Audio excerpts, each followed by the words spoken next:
All right, guys. Cory here. I'm sitting here with Shaylor Smith, who's one of our advisors at Pro Capital. I want to introduce him. I want to get a time that we can highlight and talk about his story a little bit and the wisdom that he might have from his life.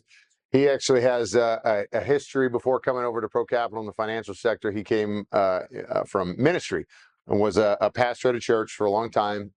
And we met originally at a CrossFit gym of all things. And I like it because we're close friends. My wife and Shaylor and his wife Natalie are close friends, and they have a baby girl, Soren. And we met at the gym, and we're just sitting there during warm up. And you know me at all, I act like an idiot sometimes, and had no idea that Shaylor and his wife were Disney fans. Yeah. So I was sitting there with a 45-pound barbell. And it's for anybody who does Olympic lifting. It's, for like benching or squatting or something. And I held it. And as I'm waiting for the coach to give us instruction, I just felt like I had a Triton in my hand, like a trident in my hand, like King Triton from Mermaid. And so kind of dumb me, I'm like, Ariel, as I'm sitting there.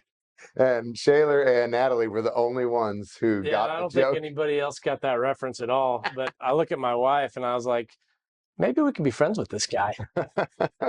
So it was instantly had a friendship that started right there. And so we went on all kinds. We would go on date nights together, and some really cool relationship just happened. And so I'm sure, like a lot of you, from the best places, gyms, schools, where our kids go to school at, stuff like that. But what I wanted to do was I want to give an opportunity to highlight Shaylor, share his story. He's got some amazing pieces of wisdom, and just do that. So, Shaylor, give me a little bit of background. Give me like what's kind of growing up, the snapshot of growing up, how maybe you and Natalie met, and then coming into ministry, and then shifting careers into the finance world.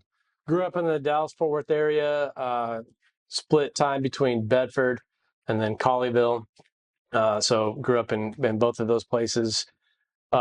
Went to college at UTA, and then shortly after college, I actually spent some time as an umpire in professional baseball. So I did that for 6 years. 3 of those years were on the independent side, and then 3 of those years were on the affiliated side. So that was crazy. Got to travel all over. Worked in the Mexican League for a cup of coffee. And then I decided I wanted to live. I drink coffee in Mexico. So then no, they got Cuban coffee. Cuban coffee. Yeah. So is that stronger than American coffee? Dude. Yeah. Oh yeah. All right, we'll do that. Did that 6 years there, and then transitioned out of that and took a staff job at a church and did that for 13 years. And then now here I am with you. Awesome. So hold on. Now, a lot of you guys don't know, like, I want the story, the umpire story, because I know that one. Which one? Well, the lefty, the Amby Turner story. What is the? So in 2008, there was a guy who was an ambidextrous pitcher, and he was coming up. He was in the New York Yankees organization, and he was playing. And I'd flown in that day. This was my very first professional baseball game ever in my life. So I was really nervous.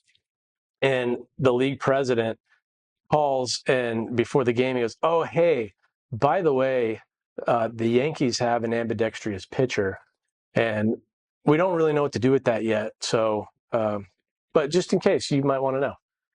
So it's the bottom of the 9th inning. There's 2 outs. And this guy who's an ambidextrous pitcher is pitching. And I didn't even realize that he was ambidextrous because he'd come in and got the first 2 guys out. I think he gave up a base hit.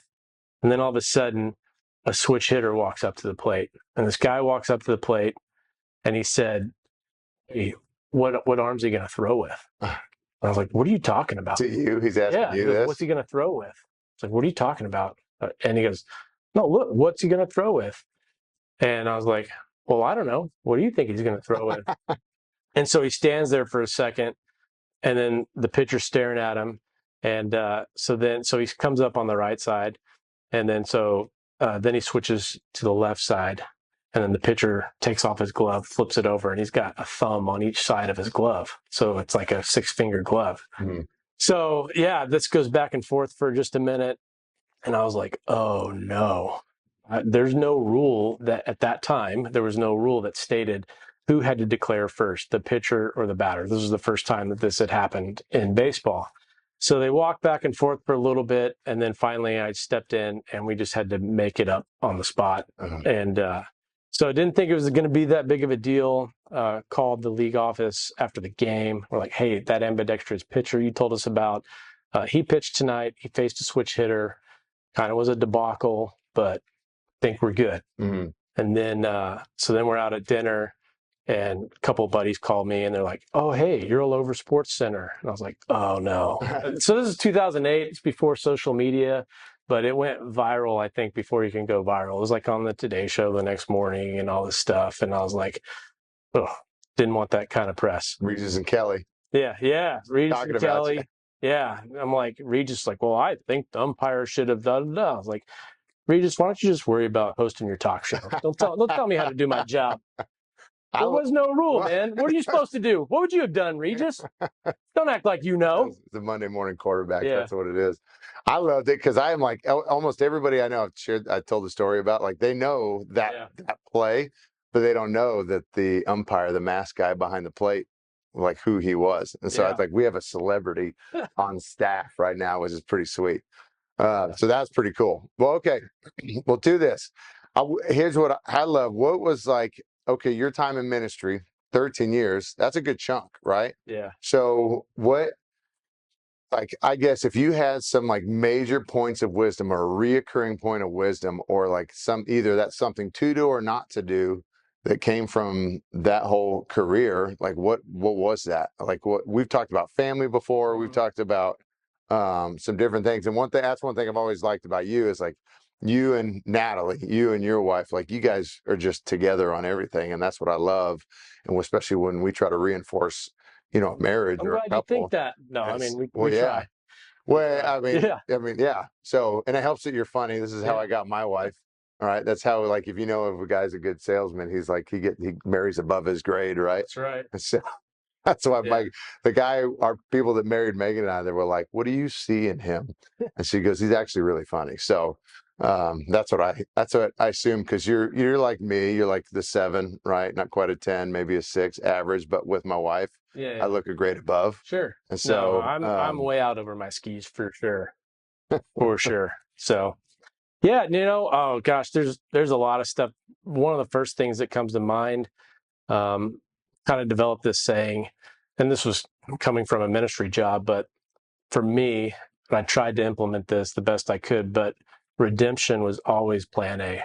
Just as you're working through relationships with people and you're dealing with family situations or you're counseling people, we were always looking for the path of redemption and how can we make this right. And that was tough because I've been a part of organizations or been part of groups where that wasn't the case, and they weren't looking for your best interest all the time, and they were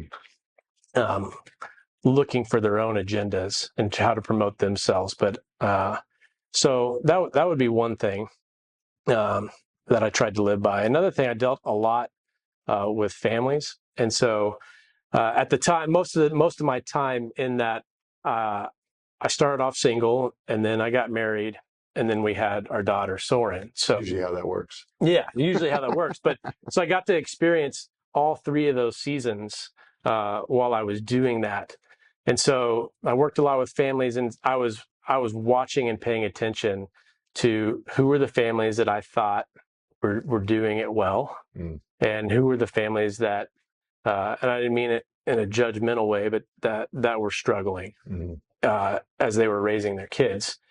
And there were a couple things that, from my perspective, the ones that seemed to be doing it well were doing. And the first thing was they did not do for their children what their kids could do for themselves.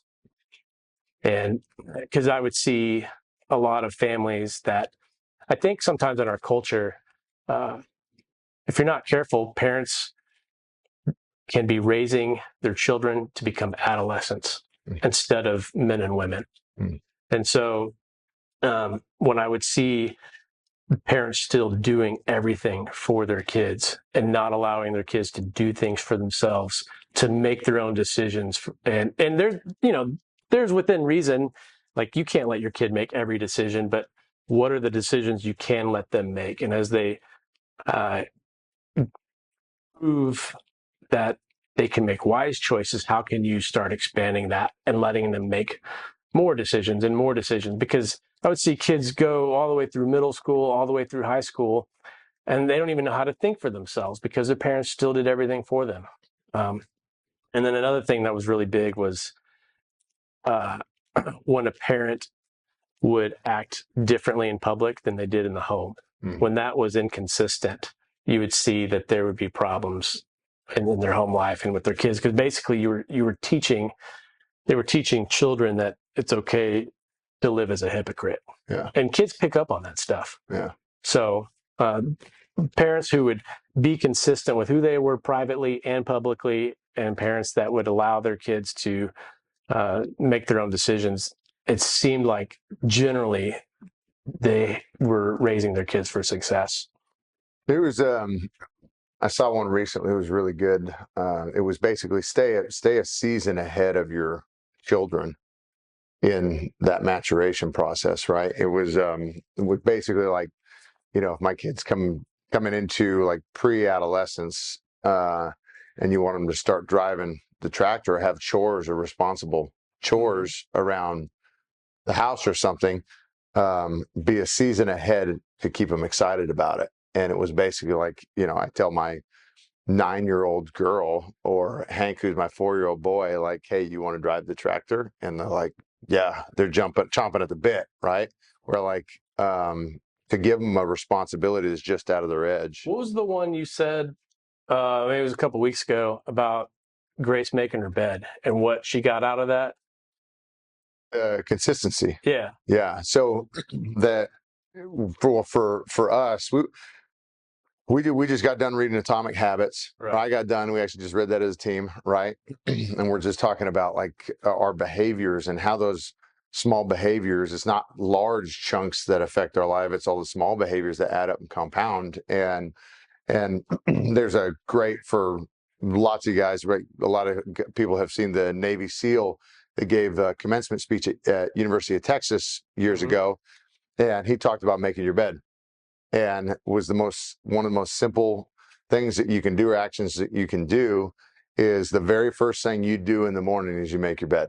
And which means you have just started with an action of getting something done. You've defeated the first task. Maybe it might be the easiest, the first task of the day. And what it does is increase the likelihood of you being more effective throughout the rest of the day. And you've already started yourself on the track. So, it could be making your bed and going to work out, or getting your breakfast, or healthy breakfast done, and getting on to work and getting other things executed. But at the very base minimum, what I loved about it was, like, if your day goes horribly wrong, you've done something. At the end of the day, you come home to a made bed. Oh, yeah. And that made bed represents hope for the next day.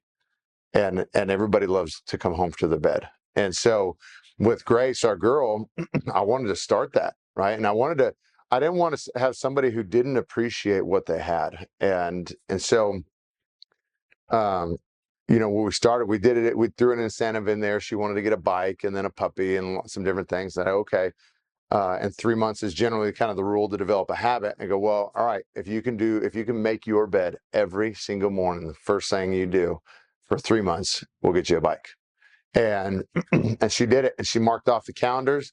And I had told her she had to hit 90%. So she couldn't miss 10%. I had 90% of those days. Well, she ended up getting like 93%. And there was a couple days where she was like distraught over forgetting. But what's been so cool about it is she's done it. She's kept up with it. It stayed there, and it's become a habit. That's what impressed me about the story, was she did that. She got the reward, but she still has the habit. Yeah. When you were like, oh yeah, and Grace still gets up and makes her bed every morning. I was like, oh, wrote that one down. Yeah. Which is just so cool, Yeah. right? Especially, I think we were talking about this in our small group. here this morning is, if you're looking, I'm like, you want to be remembered for something, or like if I want to judge or ask you about your characters, I don't ask you, or you don't ask me. You ask the people closest to us. Mm-hmm. So you ask my wife, you ask my children, and how do they greet you when you come home? Does your wife love and adore you? Or does she not look forward to you coming home? Yeah. Like that's where the character test comes in, and that's why I appreciate, like, okay, for the kids getting some responsibility on their shoulders. So why? It's because so they respect their bed.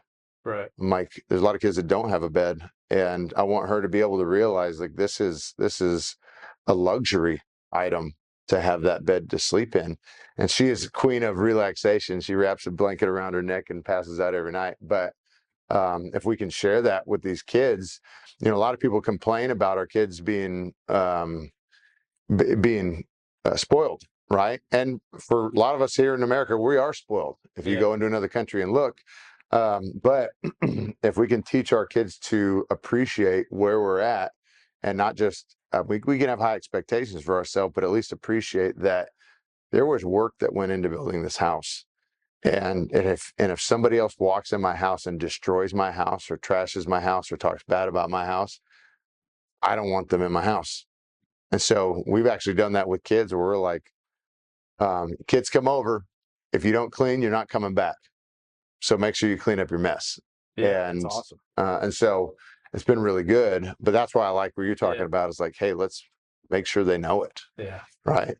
We'll talk about talk about that, or talk about, like, I guess, how can, like, what's something you see with the people that were almost like two-faced? I think we've all seen that quite a bit, but especially in church, or like, let's talk about the good people and what they did well.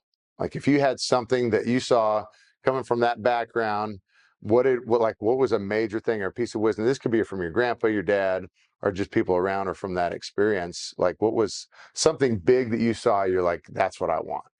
I mean, it's simple, but and we all know this, but they were people of discipline, and they were people that, and I learned a little bit about this in my days in baseball, but the whole living in a routine thing. So during the season, I would go through periods where I would not have a daily routine, and I would struggle with getting depressed. I was away from home because, in a baseball season, you leave in spring training in March, and then you come home in October. And when you don't have any structure in your life and you're just living out on the road in hotels, not knowing anybody, it's tough. Mm-hmm. So I learned my most successful days were when I had a daily routine and formed good habits and had a discipline that I lived by.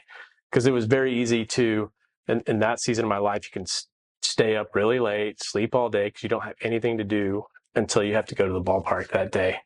But getting that routine and developing that, and I saw that when I worked in ministry at a church. It was the people that were disciplined that you saw a lot of fruit come out of their lives, and it was really great.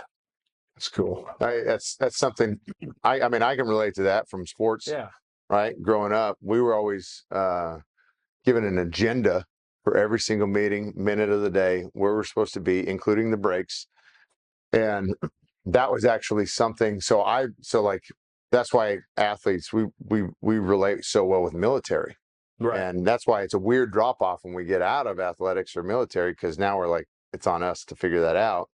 But we also crave that structure. Well, and right? that was when I started talking to you.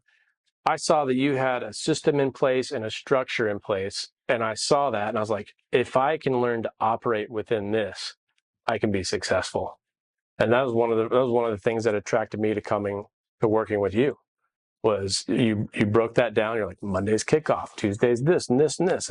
Friday, I mean, you went through the whole thing. And I was like, okay, I can make that work. So, well, I appreciate that. Yeah, well, okay. So go into that. So all right, you're in ministry, and now you're in the financial world, and chose Procter. Talk about that experience. Like, what led to that, how you walked through that, making that that decision, how's it been going, and like what have you been learning? Like, let's start in that process. Well, I always had an interest in finance. Started investing at a very young age, as soon as I could, and tried to do everything that they teach you to do, open up a Roth IRA and invest and do all that stuff. So I always wanted to do that. I always did that when I was young. And then you and I and our wives were out at dinner, and Natalie, my wife, had just gotten pregnant. And so I was going through a season where I was starting to rethink my life. You know, what's next for me? My wife is pregnant. Our family's growing. Things are changing. I'd spent so much time investing in other people's families, and now it's time to invest in mine. So when we were out at dinner, we're out at Gloria's. You had just started this company. And I'll never forget it. We've had this conversation over and over again. And you said, "Oh, hey, Shaylor, I don't want to pull you away from your calling, but I think you should come work with me." And I don't remember what I said at the time. I knew that my season at our church was not over yet, but I knew that it was going to come to a close. And I was just trying to figure out what is my life going to be like now. So I just took that. I put it in my back pocket, and then our senior pastor retired, and I knew I was pretty linked to him. So when that happened, I knew, okay, I think my season is going to be done. And so then I called you and looked at some other things, but the rest is history. Well, so I know you interviewed other firms, right? Like, what was good, what was bad, like what made that choice to come over here? Like, what was that about? Well, first of all, I knew you personally, and I knew that we had a lot of the same value system. So I knew that there weren't going to be issues. I knew there weren't going to be issues there. And then I did like how structured and systematic you were. But one of the main things that attracted me to you was how you put an emphasis on protecting people's assets. And as I went out and I looked at other places, it seemed like their main emphasis was more, let's just call it, on the offensive side. And you can do that, and we do that, but there was no defense. And so I think you have to play, especially in the financial space, you have to play on both sides of the ball. And I did not see a lot of other people doing that. And so not to say that there aren't others out there doing it. I didn't find it when I was looking. So, and the reason that's important to me is because several years ago, my grandmother went through a huge probate issue. She got into a second marriage. It was a mess. It was a train wreck of a second marriage. And then when they passed, there's a huge probate issue on their home. And all the equity that went into the home that they were both living in all came from my grandmother's first marriage to my biological grandfather. So she got into the second marriage. That man brought nothing to the table. So when it went to probate and that house was up for grabs, so to speak, all of a sudden that man's daughters just come out of the woodworks. And they're like, "Oh, wait, who are you?"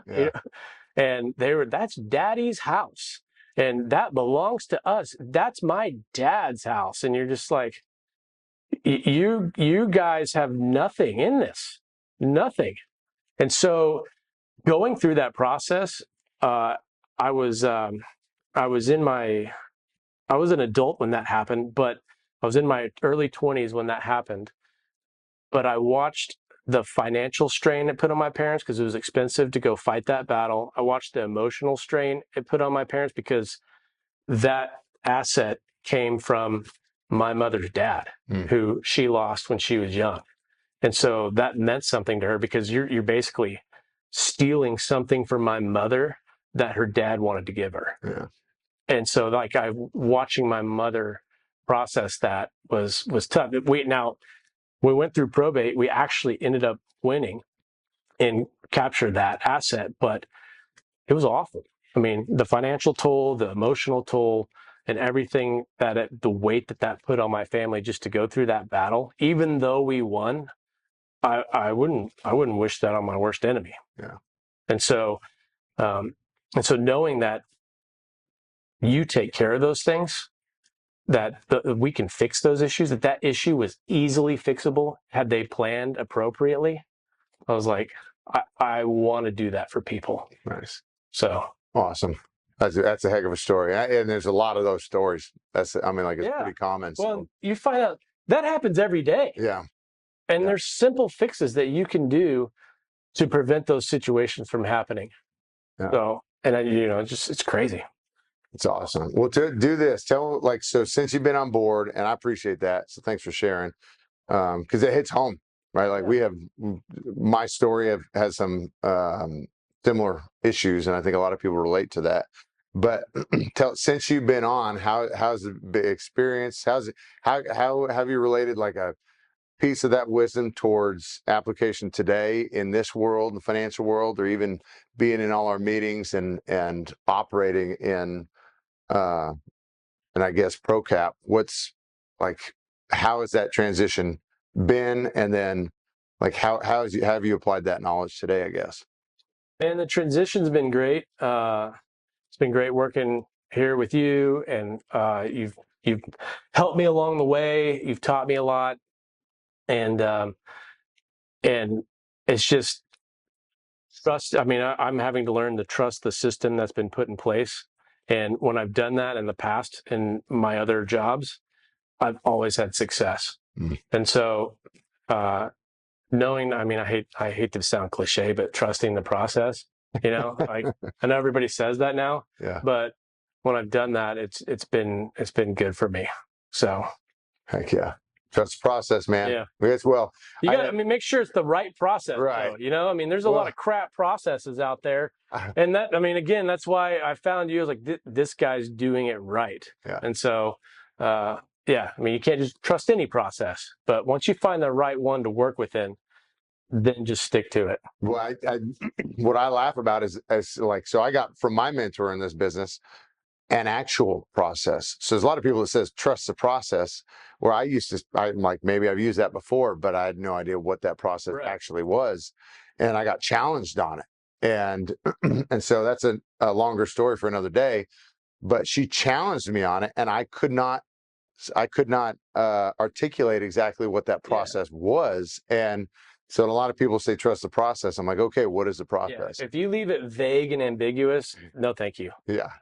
Next. That actually affected like the way I do business with other people now is, okay, what does your process look like? And if they can't go below one level, I'm like, you don't have a process. What are you talking about? And so that's important. So I appreciate that. Well, shoot. Well, hey, thanks guys for coming on board. Shaylor Smith, the man aficionado of all Disney, and amazing family. Dude, I appreciate you for having me on. Thanks for having me, man. Yeah. All right.